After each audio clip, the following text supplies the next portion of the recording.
안녕하세요. 저는 40대 주부입니다. 제가 시집와 시댁에서 겪었던 예상치 못했던 일을 이곳에 이야기해볼까 합니다. 처음 시집와 시어머니께 인신공격을 굉장히 많이 당했는데요. 그런 시어머니께서 지금은 제게 잘해주시고 재산도 많이 물려주셨어요. 우리 시어머니께서 마음을 고쳐 먹으신 일이 있었는데 그 이야기를 한번 해볼까 합니다. 저희 시어머니는 효를 굉장히 강조하시는 분이셨어요. 시어머니는 아들만 둘이신데요.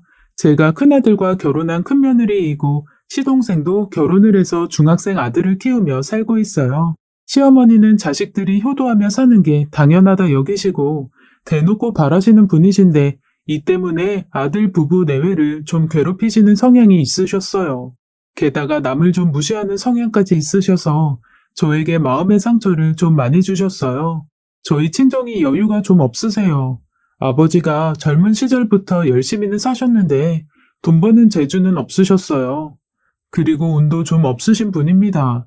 제가 어릴 땐 공장에 다니시며 일을 해서 돈을 버시다가 모은 돈으로 사업을 시작하셨는데 사업 시작한 지 얼마 안 되어서 IMF를 겪으셔서 쫄딱 망하셨거든요. 그 후로도 돈 버는 걸로는 운이 안 트이셨죠. 너무 힘들게 살 때는 정말 먹을 게 없어서 마지막 남은 라면 하나를 엄마와 나누어 먹은 적도 있습니다. 그때를 빼고는 간신히 엄마랑 저 안 굶기고 사는 수준이었어요. 돈이 없다 보니 집 한 채 마련하실 여유도 없으셨죠. 그래서 지금도 월세집과 전세집을 오고 가며 살고 계세요. 제가 결혼할 때까지도 방 2개짜리 저렴한 전셋집에서 지내셨습니다. 남편과 결혼을 약속하고 서로의 집안 사정 이야기도 자연스럽게 하게 되었죠. 저희 시어머니도 남편에게 저희 집이 어떻게 사는지 물으셨나 봐요. 저희 집이 남들보단 좀 가난하게 산다는 걸 아신 시어머니는 그때부터 저를 무시하시기 시작했습니다. 결혼을 준비할 때 시어머니께서 혜영아, 너 이 친정 어려운데 예단 같은 건 준비 안 해도 된다. 그 나이 먹고 집 하나 없으신데 나조차고 이거 해달라 저거 해달라 하면 내 마음도 편치 않을 것 같구나. 서운하긴 한데 어쩌겠니. 우리 아들이 가난한 집 딸이 좋다는데 넌 시집 올 때 혼수만 제대로 해서 와라. 라고 하셨어요. 겉으로는 저를 위해주는 척 말씀하시지만 언제나 말 속에는 가시가 있었습니다. 참고로 저희 시부모님들도 엄청 잘 사는 부자 아니세요. 집 한 채 있는 것 외에 돈을 잘 버시거나 그런 것도 아니시고요. 다만 조상님으로부터 물려받으신 넓은 땅이 있으시다고 들었습니다. 아무튼 제가 볼 땐 그렇게 대단한 집도 아닌데 저런 식으로 사사건건 돈으로 사람 무시하시다 보니 점점 멀리하게 되더라고요. 결혼 후에도 제게 여자는 결혼해서 며느리 되면 그 집 식구 되는 거다. 그러니까 친정 부모님한테 효도할 게 아니라 시부모님들한테 효도하는 게 맞는 거야. 내 말 무슨 말인지 알지? 라고 하셨어요. 그리고 결혼 후 명절을 맞이할 때마다 선물을 받으시며 하시는 말씀은 친정에도 똑같은 거 보냈니? 원래 사람은 받은 만큼 해주는 건데 넌 어려서부터 가난해서 부모한테 받은 거 없이 자랐을 텐데 굳이 친정에 돈 써가며 잘할 필요 없어. 원래 인생은 기브 앤 테이크야. 라고 하셨죠. 그러면서 자신은 아들들 뒷바라지 열심히 해줘서 지금 이렇게 받는 게 당연한 거라고 얘기하시더라고요. 툭하면 가난하단 이유로 저희 부모님을 무시하셔서 시어머니를 만나고 오면 정신적 소모가 무척 컸습니다. 그나마 다행히 이렇게 시어머니를 시어머니라 부르면서 살 수 있는 이유는 언제나 제 편인 남편 때문이에요. 시어머니께서 저렇게 한 번씩 막말을 하거나 무리한 요구를 하시면 항상 제 편에 서주고 방패막이 역할을 해주거든요. 그래서 저보다도 오히려 남편이 시어머니 뵙는 걸 더 꺼려해요. 그럼에도 불구하고 저희 시어머니는 굴하지 않고 계속해서 할 말 못할 말 구분 못하시고 얘기를 하셨습니다. 그리고 결혼한 지 얼마 안 된 저희 부부에게 바라시는 게 참 많으셨어요. 매일 안부 전화는 물론이고 왕복 3시간 거리의 시댁에 매주 방문하라고 요구하시곤 했습니다. 저는 처음에 가난한 집딸인 저를 곱게 안 보시는 시부모님께 잘 보이려고 묻어내를 썼어요. 시어머니의 무리한 요구와 장단에 모두 맞춰드리려고 했죠. 매일 전화하려 애쓰고 자주 찾아뵈려고 노력했습니다. 뭐 드시고 싶다고 하면 잘 기억해 두었다가 사다 드리곤 했어요. 하지만 갈수록 시어머니의 요구는 점점 커지더라고요. 시어머니는 누구네 엄마는 아들 며느리가 뭐 해줬다더라, 뭐 사줬다더라, 이런 말들을 자주 하셨는데요. 그런 말들을 하는 이유는 단 하나였어요. 저희더러 해달라는 말씀이셨죠.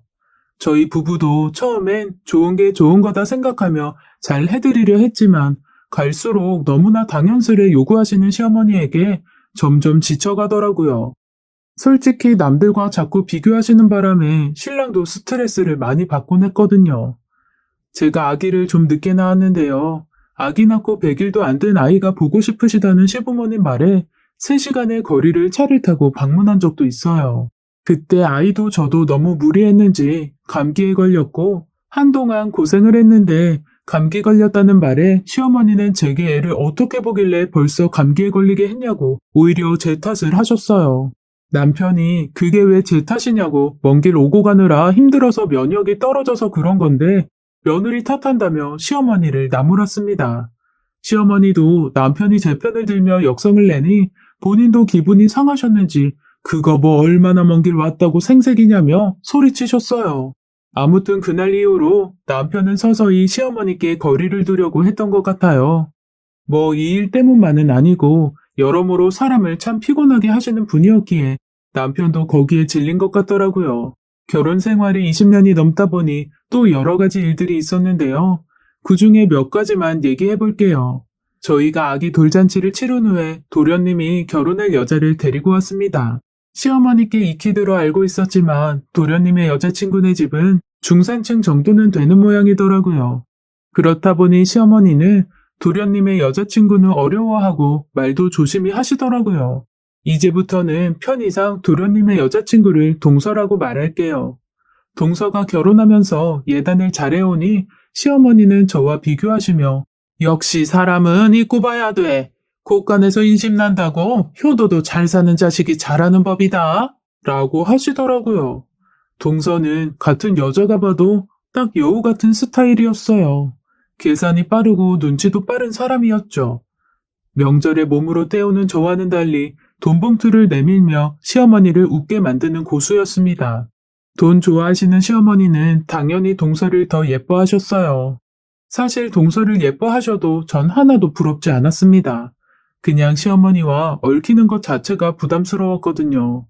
그러던 어느 명절에 시어머니와 전을 부치며 음식을 준비하고 있었어요. 그날도 입이 근질근질 하셨는지 제게 또 막말을 하시더라고요. 넌 둘째네보다 특히 더 알뜰히 살아라. 너희가 비빌 언덕이 뭐가 있겠니? 둘째네는 그래도 친정이 좀 여유가 있어서 그나마 다행인데 너는 네가 아껴야 잘 산다. 솔직히 다 맞는 말이어도 다르고 다른 건데 말씀을 저렇게 하시니 제 마음은 너덜너덜해지곤 했어요. 시어머니께서 굳이 말해주지 않아도 저도 제 나름 아껴가며 살림 잘하고 열심히 산다고 생각하는데 말입니다. 그 후로도 동서와의 비교는 끊임이 없었어요. 시어머니께서 저렇게 말씀하셔도 어차피 명절이나 생일 등 행사가 있을 때만 보이니 한 귀로 듣고 한 귀로 흘리며 살았습니다. 저는 큰 소리 내고 싸우는 걸 싫어하는 성향이에요. 보통 기분 상한 일이 있어도 그냥 넘어가는 게 상책이다 생각하고 사는 사람입니다. 그래서 시어머니의 막말에도 참 잘도 참아왔던 것 같아요. 그런데 하루는 저도 참지 못하고 터져버린 일도 있었습니다. 저희 친정아빠가 위암에 걸리셔서 걱정스러운 마음으로 하루하루 살던 때였어요. 다행히 지금은 다 나아서 좋아지셨는데 그 당시만 해도 아빠 상태가 얼마나 심각한지 알지 못하던 때였고 수술을 기다리던 시기여서 노심초사하고 있었죠. 그런데 시어머니께서 전화하셔서는 제게 에구, 너희 아버지는 돈도 없는데 몸까지 아프면 어쩌자는 거냐. 꼭 힘들게 사는 사람들이 힘든 일만 생기더라. 아무튼 네가 맘고생이 많겠네. 이럴 때일수록 밥 잘 챙겨 먹어야 돼.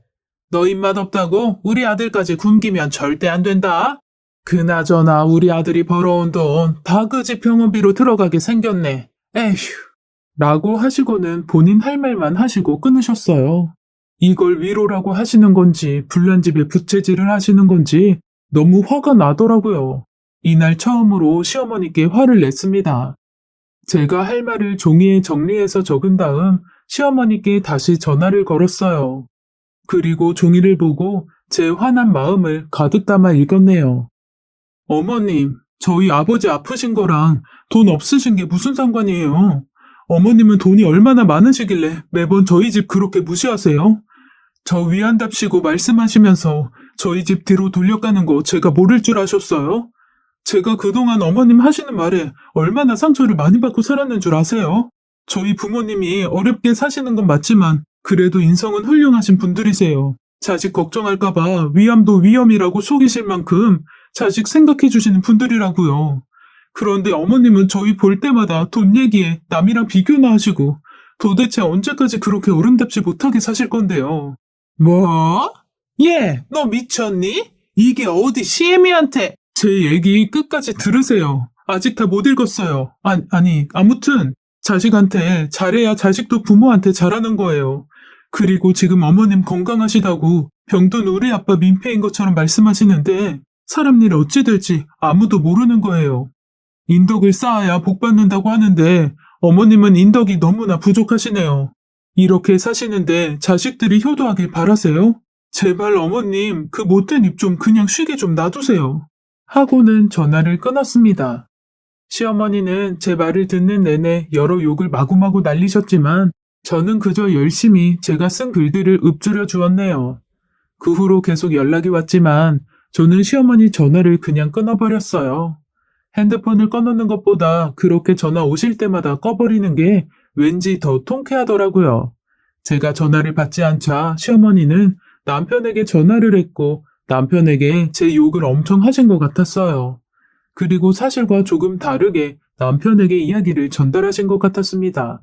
남편 말로는 시어머니가 본인은 사돈어른 걱정되는 마음으로 전화했을 뿐인데 제가 자격지심에 발끈해서 시어머니께 주둥이 좀 담으려고 심한 말을 했다고 얘기하시더래요. 그 말에 남편이 일단 알겠다고 퇴근하고 집에 가서 전화 드린다고 했대요. 집에 온 남편은 제게 무슨 일 있었냐고 물었고 저는 제 핸드폰 속에 녹음된 말들을 들려주었습니다. 참고로 제가 여러 해 시어머니를 겪고 난 후부터는 늘 시어머니의 통화를 녹음하는 버릇이 있었어요.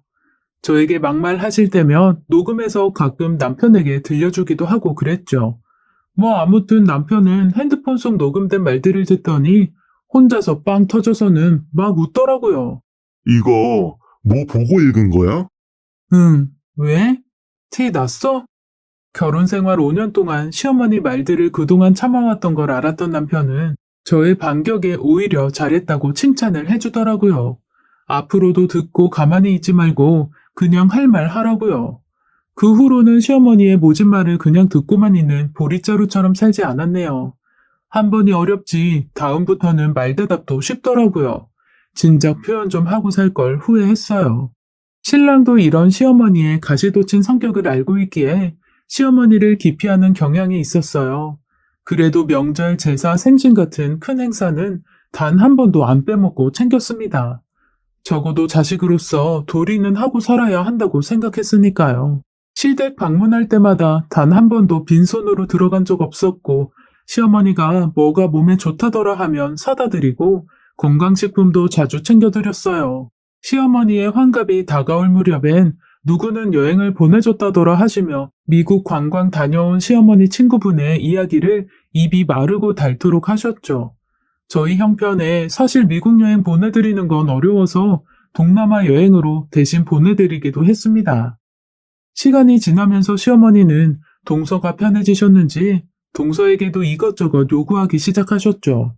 그러면 동서는 종종 제게 전화해 시어머니 때문에 힘들다고 하소연을 하곤 했어요. 저는 그랬냐고 하고 그냥 들어줄 뿐이었죠. 그렇게 지내다 저희 가족에게 큰 사건이 생겼어요. 그건 바로 저희 시아버지께서 동맥경화에 의한 심장마비로 갑작스레 하늘로 가신 일이었어요. 시아버지는 65세에 운명을 다하시고 시어머니를 홀로 남겨두신 채 떠나셨어요.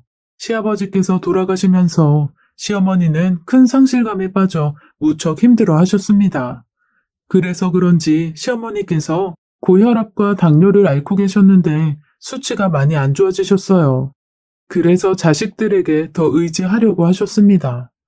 그러던 어느 날 자식들을 불러 모아놓고 시어머니께서 말씀하셨어요. 내가 지병도 있고 이젠 혼자 살기가 어렵네. 네가 큰아들이니까 날 모셔야 하지 않겠니? 이젠 나도 집안일도 좀 쉬고 싶고 며느리 평수발 받으면서 살고 싶구나. 시동생 부부는 모시기 싫어하는 눈치였고 제 남편은 저를 보며 난감해 하더라고요. 저는 남편과 상의 후 시어머니를 모시기로 했어요. 대신 어차피 모셔야 할 거면 서로 편히 지낼 수 있게 할 말은 하면서 살겠다고 했어요. 남편은 제게 당신이 어련히 알아서 잘 하지 않겠냐고 하며 정말 고맙다고 했습니다. 그렇게 저와 시어머니와의 동거가 시작되었어요. 쉽지 않은 길이었지만 어쩌겠어요. 큰아들과 결혼한 제 운명인가 보다 하고 받아들였죠. 시어머니는 지병이 있으시다고는 했지만 무척 기운도 넘치시고 겉만 봐서는 아주 멀쩡하셨어요. 기운이 넘치셔서 그런지 잔소리도 끊이지 않으셨죠. 저는 시어머니랑 잘 지내려면 할 말은 다 하면서 지내려고 했어요. 시어머니가 오시던 첫날에는 밥상을 잘 차려드렸는데요. 그 다음날부터는 그냥 저희 가족 평소 먹던 대로 차려서 먹었습니다. 역시나 시어머니께서 반찬 투정을 하셨고 저는 시어머니께 당당히 말했습니다. 어머님, 저희 집에 손님으로 오신 거 아니잖아요. 그냥 드세요. 라고 했죠. 그 후에도 몇 번 반찬 투정을 하시면 어머님, 전 어머님의 개인 요리사가 아니에요. 제가 집에 식재료 상하지 않게 따져가며 밥 차리는 건데 어머님이 드시고 싶은 거 있을 때마다 해드릴 순 없어요. 전 그렇게 드시고 싶으시면 어머님이 직접 장바다가 해서 드세요. 대신 다음에 장볼 땐 어머님이 좋아하는 거 말씀해 주시면 그걸로 준비할게요. 라고 했습니다.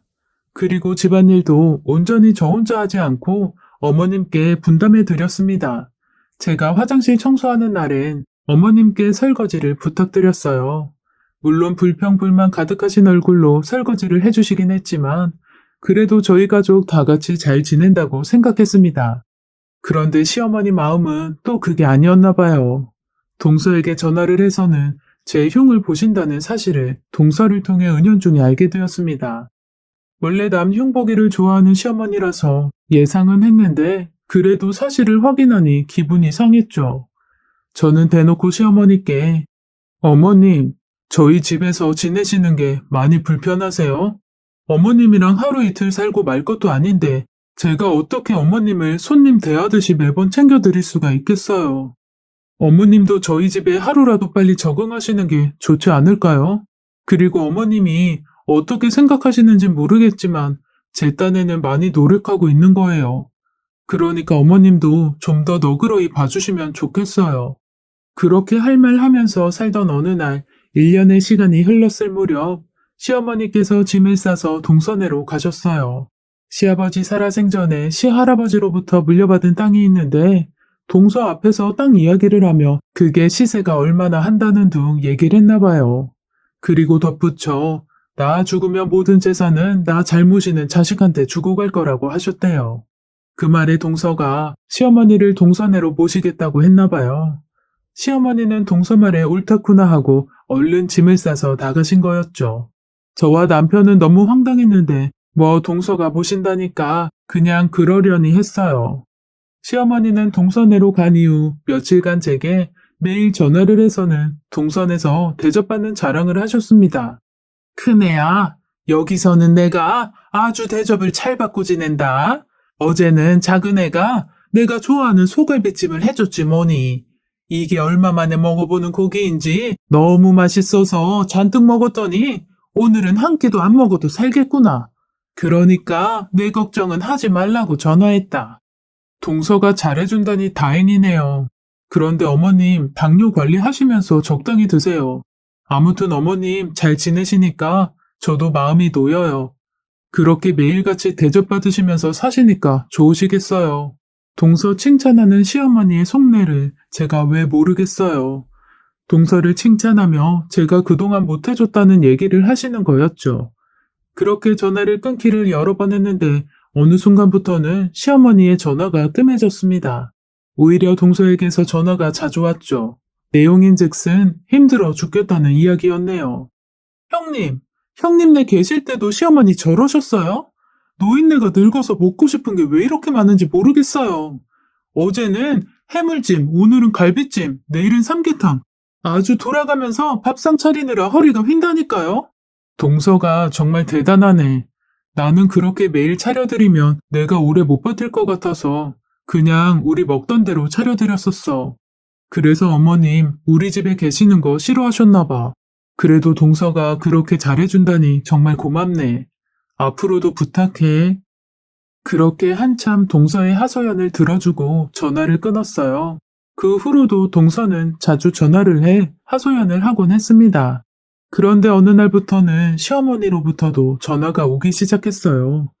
그러던 어느 날 외국에서 사시던 시 백부님이 한국으로 들어오시게 되었다는 이야기를 전해들었어요. 시 백부님께서 시어머니를 보러 동선에 방문하게 되셨죠. 오랜만에 가족들이 모여서 같이 식사도 하고 담소도 나누었습니다. 그러다가 시 백부님께서 할 이야기가 있다고 하시더라고요.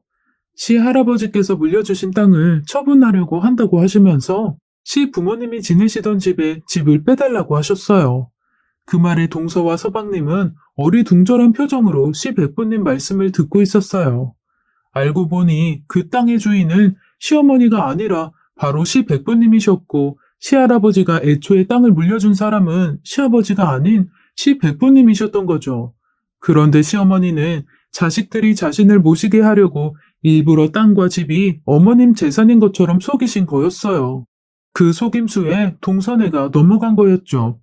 동서와 서방님은 표정 관리가 안 되는지 불만 가득한 표정이었고 시어머니는 동서와 서방님의 눈치만 열심히 보시더라고요. 시어머니께서 저희 집에 오셔서 지내시는 동안 어차피 자식들과 같이 살 거면 기존에 지내던 집을 세를 주던지 정리를 하시던지 하라고 했었는데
시어머니가 짐도 그대로 놔둔 채 정리를 안 하시던 이유를 그제야 알 수가 있었습니다. 자신의 소유가 아니니 정리를 할 수가 없었던 거였죠. 그리고 원래 지내시던 집은 시백부님께서 해외로 나가시면서 저희 시부모님께 땅과 집 관리 좀 부탁한다며 집을 시세보다 아주 싼 가격에 세를 놓고 가신 거였어요. 시부모님이 자식들에게 재산 물려받은 이야기를 자세히 해주신 적도 없고 그 땅과 집이 자신들 것인 것처럼 말씀을 하시니 당연히 자식들도 그런 줄 알았던 거죠. 시백부님께서는 호텔에서 지내시면서 재산을 정리하시겠다고 하시고 인사를 하고 가셨습니다. 시백부님이 돌아가시고 3개월쯤 지나서부터 시어머니의 죽는 소리가 나오기 시작했어요. 큰애야, 잘 지내니? 내가 생각해봤는데 아무래도 내가 큰아들 내서 지내는 게 맞지 싶다. 어머님, 갑자기 그게 무슨 말씀이세요? 언제는 동서애가 잘해준다고 좋아하셨잖아요. 그게 잘해주기는 개뿔. 그게 다 가식이었지 뭐냐? 네? 가식이요? 그래. 내가 재산 많은 줄 알고 나 모셔간 건데 그 땅이랑 집이랑 내 거 아니라는 거 알고는 완전 돌변했어. 작은 며느리도 나한테 쌀쌀맞게 대하고 작은 아들도 이제 막 나 무시하고 그런다. 게다가 손주 녀석은 할머니 냄새 난다고 같이 살기 싫다고 그러고. 아유, 아무튼 내가 생각을 해봤는데 그래도 너희 집에서 지내는 게 좋을 것 같아서. 네가 생각해도 내가 작은 아들 집에서 지내는 것보단 큰 아들 집에서 지내는 게 모양새가 더 낫지 않니? 아, 네. 어머님, 그런데 저희 집에 오시면 매일 좋은 건 못 해드려요. 어머님이 그냥 저희 가족 생활 스타일에 맞추어 가셔야 될 거예요. 그리고 제가 어머님 다 못 챙겨드리니까 어머님이 스스로 챙기셔야 할 일도 많을 거예요. 그래도 괜찮으시면 저희 집으로 오세요. 그래, 알았다. 고맙다, 큰애야. 그렇게 다시 시어머니를 모셔오는데 동서는 좋아서 얼굴이 폈더라고요. 동서의 속내가 훤히 보여 제가 다 씁쓸했네요.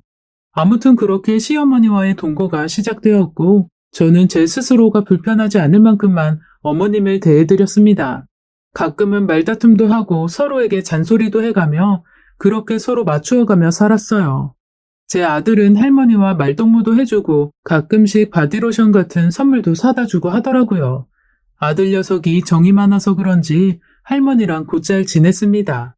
그래서 시어머니도 제 아들을 무척 예뻐하셨어요. 그렇게 지낸 세월이 8년이었죠. 시어머니는 점점 쇠약해지셨고 예전만큼 기운도 없으셔서 그런지 잔소리도 많이 줄으셨어요.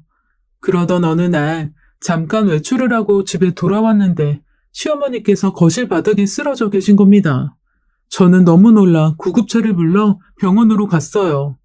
시어머니는 뇌졸중으로 쓰러지셨고 급하게 수술을 받으셨습니다. 다행히 제가 집에 들어오기 직전에 시어머니께서 쓰러지신 거여서 빠르게 병원으로 이동한 덕분에 생명에는 지장이 없으셨어요. 회복실에서 시어머니를 보는데 어찌나 눈물이 많이 나오던지 모르겠습니다. 함께한 세월이 길다 보니 그동안 미운정 고운정이 다 들어버렸나 봐요. 저한테 못되게 구셨어도 시어머니께서 돌아가실 뻔했다고 생각하니 마음이 너무 아팠습니다. 시어머니는 어느새 깨어나 울고 있는 저를 보시고는 제 손을 잡아주시더라고요. 그 후로 시어머니는 약간의 마비 증상이 와서 재활치료를 받으셨어요. 제가 차로 매일 모셔다 드리며 치료를 이어갔죠. 시간이 지나면서 어머님은 다시 일상생활이 가능하실 만큼 몸이 좋아지셨어요. 그 후로 제가 외출할 때면 종종 어머님께 전화를 해서 잘 계신지 확인하게 되더라고요. 햇살이 참 좋은 어느 봄날이었습니다. 시어머니께서 저와 남편을 불러서는 할 말이 있다고 하시더라고요. 내가 이젠 요양원에 들어가야 할 것 같다. 나이가 들어가니 점점 짐스러워지는 것 같고 요양원에 가면 친구도 사귈 수 있다는구나. 엄마, 요양원이라뇨. 저희 집에서 지내시는 게 불편하신 거예요? 불편한 게 아니라 내가 이젠 요양원에 들어갈 나이가 된 것 같아서 그렇지. 사실 전에 수술 받고 나서부터는 몸도 점점 기운이 없어지고 그러네. 아무래도 요양원에서 건강관리 받으면서 사는 게 나한테도 더 좋을 것 같아서 그래. 알겠어요. 엄마가 하고 싶은 대로 하세요. 대신 요양원에 가셨다가도 아니다 싶으시면 다시 돌아오시고요. 아셨죠? 그래, 고맙다.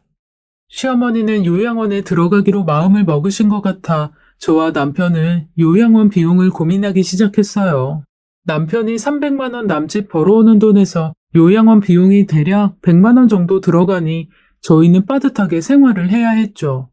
마음은 좋은 곳에 보내드리고 싶지만 저희 생활이 넉넉지가 않아 돈 때문에 고민을 하다가 동선애를 만나서 함께 의논해 보기로 했어요. 엄마가 요양원 들어가고 싶으시다는데 내가 알아보니 한 달에 100만 원 정도 들어가는 것 같아.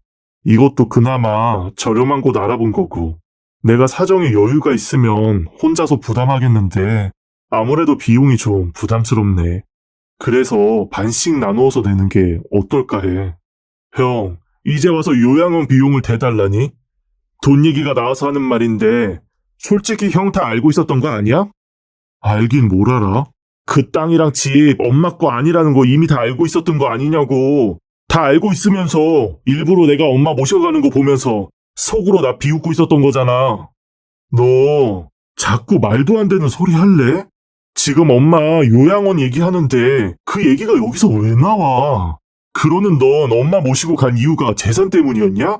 그래서 지금까지 꽁에서 명절에도 안 온 거냐고. 형이 엄마 모셔야 하는데 잘못 모시니까 내가 모신 거잖아. 너희 형수 앞에서 그딴 소리나 하고 너희 형수가 엄마한테 얼마나 잘했는데 못 모셨다는 막말을 하냐. 당장 사과해. 서방님, 말 참 섭섭하게 하시네요.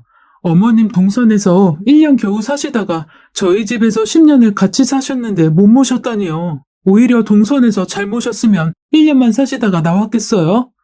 그리고 동서, 어머님 모시는 동안 나한테 전화해서 어머님 때문에 힘들고 짜증난다고 했어, 안 했어? 그래 놓고 내가 다시 모셔갔을 때 전화 한 통 없었지.